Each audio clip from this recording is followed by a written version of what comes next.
आज हम exercise 5C करने जा रहे हैं, इसको देखेंगे। इसका पहला क्वेश्चन है, which of the following expression does not involve a variable. इसमें से किस एक्सप्रेशन में वेरिएबल इन्वॉल्व नहीं है। सबसे पहले आप समझिए वेरिएबल होता क्या है। वेरिएबल होता है और कोएफिशिएंट। कोएफिशिएंट क्या होता है?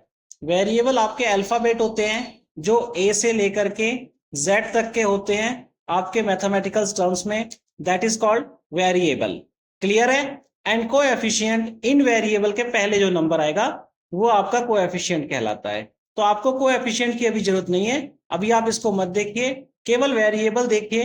वेरिएबल यानी कि जो अल्फाबेट हैं आपके ए टू जेड वो किसमें हैं और किसमें नहीं है। तो इसका ए पार्ट देखिए, ए पार्ट है 2x प्लस में 3, यहां पर वेरिएबल है x। ठीक है, x यहां पर वेरिएबल है तो इसमें वेरिएबल है। यहां पर देखिए बी वाले में, तो बी वाले में 7 मल्टीप्लाई 20 माइनस में 5 है, यहां पर वेरिएबल नहीं है, तो बी वाला आपका आंसर हो जाएगा, इसमें नो वेरिएबल। क्लियर है बात? सी वाला देखिए, 5 ब्रैकेट में 21 माइनस 7 ब्रैकेट क्लोज, फिर प्लस में 7 मल्टीप्लाई 5, इसमें कोई भी वेरिएबल नहीं है, तो सी वाला भी आपका आंसर हो जाएगा नो वेरिएबल। आगे देखिए डी वाले में यहां पर x है, इसमें वेरिएबल है। ई वाले में 3x वेरिएबल दे रखा है। फिर आपका एफ वाले है, ये आपका p एक वेरिएबल यहां पर दे रखा है।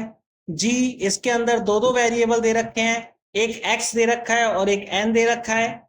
h आपका इसमें p वेरिएबल आपको दे रखा है, i आपको k वेरिएबल दे रखा है। तो आपका आंसर केवल होगा बी एंड सी, बी वाला और सी वाला, यहां पर वेरिएबल नहीं है, बाकी सब ऑप्शन में वेरिएबल दिए हुए हैं। क्लियर है? नेक्स्ट क्वेश्चन देखिए, क्वेश्चन नंबर 2 है, right the statement for the given expression. ये एक्सप्रेशन दिए गए हैं, इसके लिए आपको स्टेटमेंट लिखनी है। ए है आपका z प्लस 5, तो यहां पर आप लिख सकते हैं z में 5 ऐड किया गया है, तो 5 एडेड टू z, पहली स्टेटमेंट आपकी बन जाएगी। बी आपका क्वेश्चन है 2x प्लस 3, तो यहां पर आपका स्टेटमेंट बन जाएगा 3 ऐड किया गया है, 3 एडेड, किसमें ऐड किया गया है? To the product of 2 and x, 2 और x के प्रोडक्ट में आपका 3 ऐड किया गया है। आपको समझ में आना चाहिए क्वेश्चन, यहां पर 2 और x का मल्टीप्लाई हो रहा है, तो 2 और x के प्रोडक्ट में आपका 3 ऐड किया गया है। क्लियर है बात? तो सी वाला ऑप्शन देखिए आप, 2x अपॉन में 3 ये लिखा गया है। तो अब देखिए यहां पर आप इसको लिखिए प्रोडक्ट ऑफ 2 एंड x, ये 2 और x का जो प्रोडक्ट है उसको डिवाइड किया गया है, डिवाइडेड बाय 3, तो 2 और x के प्रोडक्ट को 3 से डिवाइड किया गया है। नेक्स्ट देखिए डी वाला पार्ट आपका 4x माइनस 7, तो 7 सब्ट्रैक्ट किया गया है, किस में से सब्ट्रैक्ट किया गया है? 4x में से, तो 7 subtracted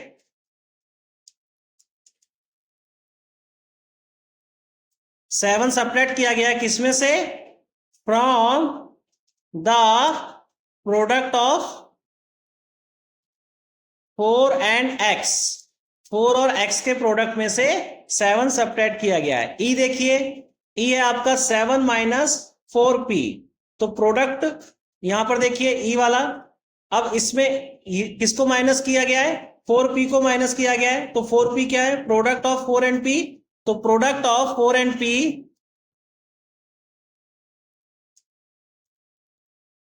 product of 4 and p subtracted from 7,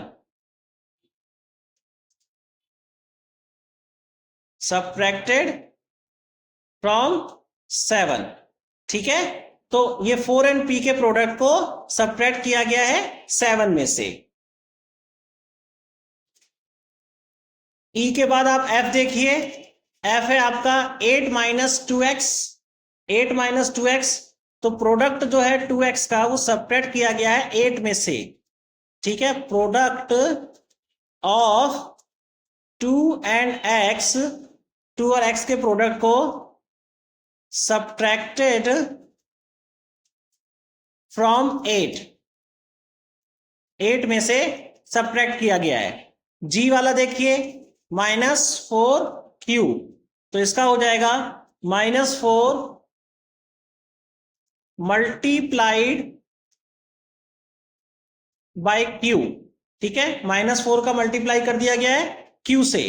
h देखिए आप 4x प्लस 1, तो 1 ऐड किया गया है किसमें, प्रोडक्ट ऑफ 4 एंड x में, तो 1 added to the product of 4 and x। Clear है। h के बाद i देखिए, i है k अपॉन 2 प्लस 1, सेम वहीं पर है यहां पर कि 1 ऐड किया गया है k अपॉन 2 में, तो इसको लिखिए k, सबसे पहले देखिए k को डिवाइड किया गया है 2 से, तो इसको लिख लीजिए आप k divided by 2, k divided by 2, then add 1 to it। k को डिवाइड किया गया है 2 से और तब उसमें 1 का एडिशन किया गया है। जे देखिए 4x को डिवाइड किया गया है 3 से, product of 4 and x, product of 4 and x divided by 3, इसको 3 से डिवाइड किया गया है, ठीक है। जे के बाद के देखिए आप, के है माइनस में 2m प्लस 5, तो 5 ऐड किया गया है, 5 added to the product of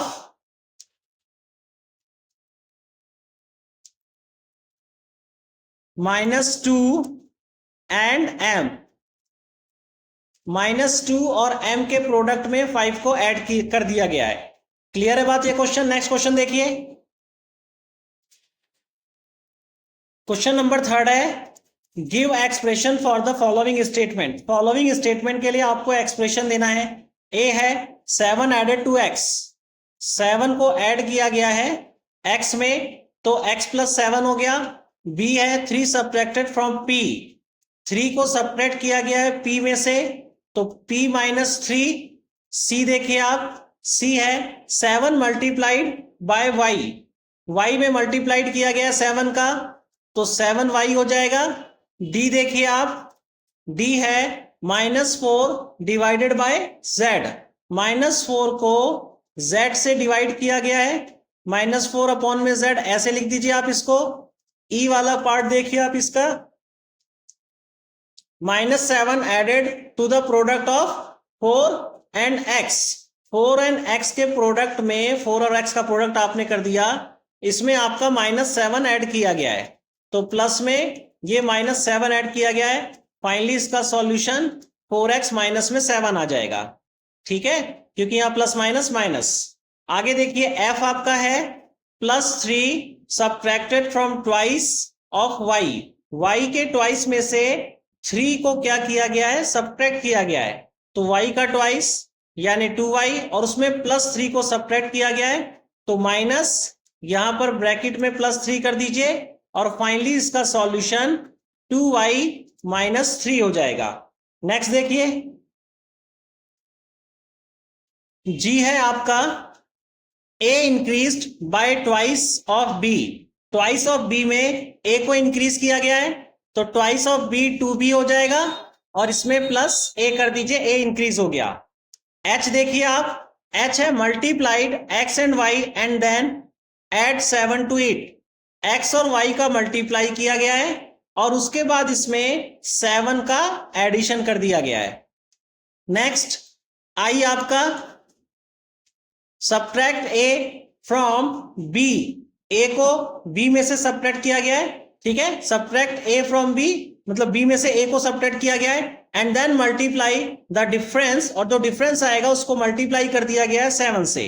तो यहां पर b माइनस ए, क्योंकि a को सब्ट्रैक्ट किया गया b में से, और जो भी डिफरेंस आया इसको मल्टीप्लाई कर दिया गया है 7 से।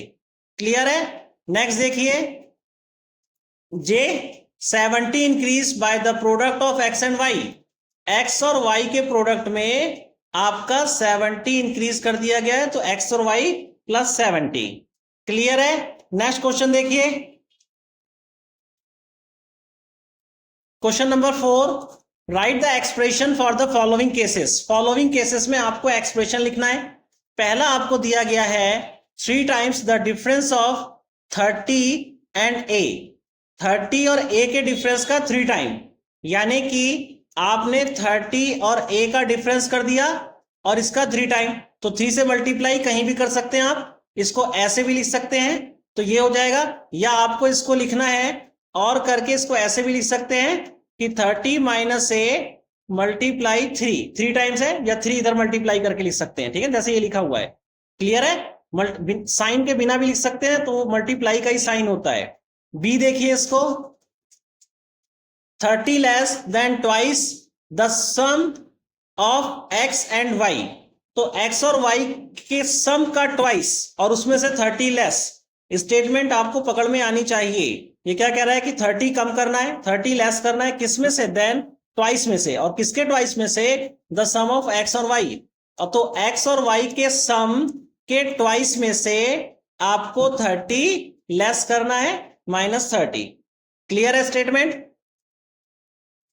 सी देखिए आप, add A and B and subtract the sum from X, A और बी को ऐड करना है और जो भी सम आएगा उसको सब्ट्रैक्ट करना है एक्स में से। तो पहले एक्स आ जाएगा और इसमें से क्या सब्ट्रैक्ट करना है? ए और बी के सम को, तो ए प्लस बी। क्लियर है? डी देखिए आप इसी का, डी है आपका add Y to the product of x and z, x और जेड के प्रोडक्ट में हमें वाई को ऐड करना है, एक्स और जेड के एक्स और वाई, सॉरी ये आपका हो जाएगा एक्स और जेड के प्रोडक्ट में हमें वाई को ऐड करना है, एक्स और जेड के प्रोडक्ट में हमें वाई को ऐड करना है, ठीक है, क्योंकि लिखा हुआ है आपका add Y to the product of x and Z. E वाला देखिए पार्ट आप, z multiplied by 7 and result subtract from 85, z को मल्टीप्लाई करना है 7 से और रिजल्ट को सब्ट्रैक्ट करना है किसमें से? 85 में से।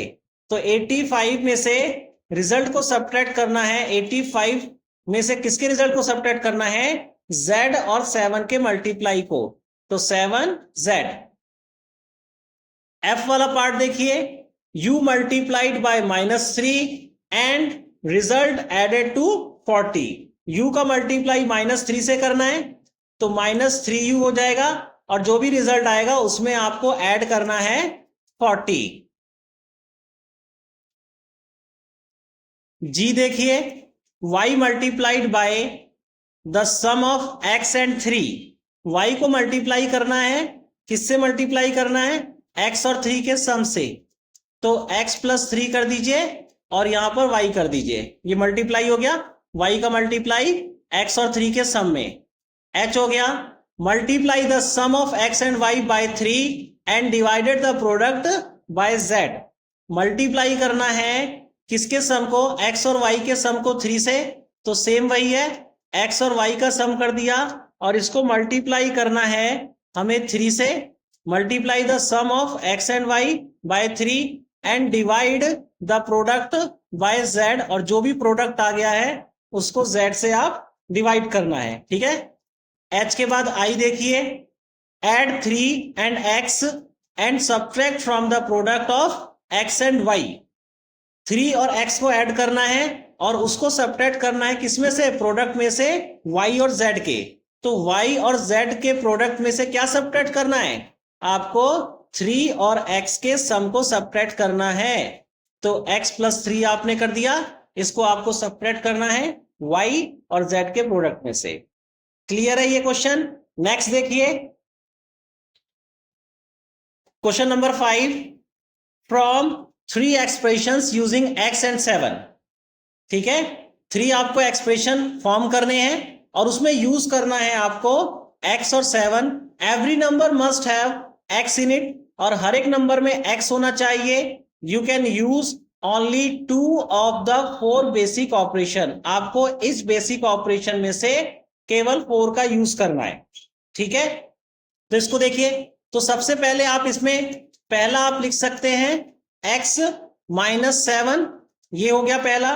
दूसरा आप यहां पर x प्लस में 7 आप कर सकते हैं, और तीसरा आप x अपॉन में 7, ठीक है ना। और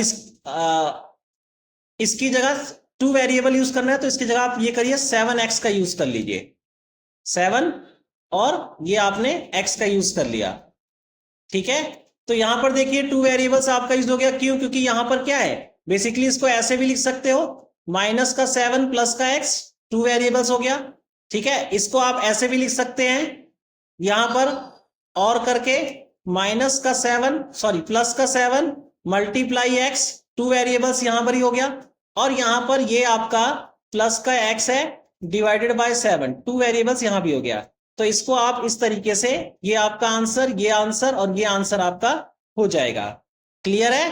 तो you can use only 2 of 4 basic operations. वैसे ये भी सही हो सकता था, क्योंकि दोनों प्लस के हैं तो आप प्लस प्लस भी यूज कर सकते हैं, लेकिन उसने बोला है कि 2 वेरिएबल्स आपको यूज करना है, इसलिए हमने 2 अलग अलग वेरिएबल्स का यूज कर लिया है। तो इस हिसाब से आप इसको कैसे भी मॉडिफाई कर सकते हैं अपने हिसाब से। क्लियर है क्वेश्चन? आई होप सो ये एक्सरसाइज आपको कंप्लीटली समझ में आ गई होगी। समझ में आ गई तो शेयर कीजिए, सब्सक्राइब कीजिए, लाइक कीजिए। Thank you.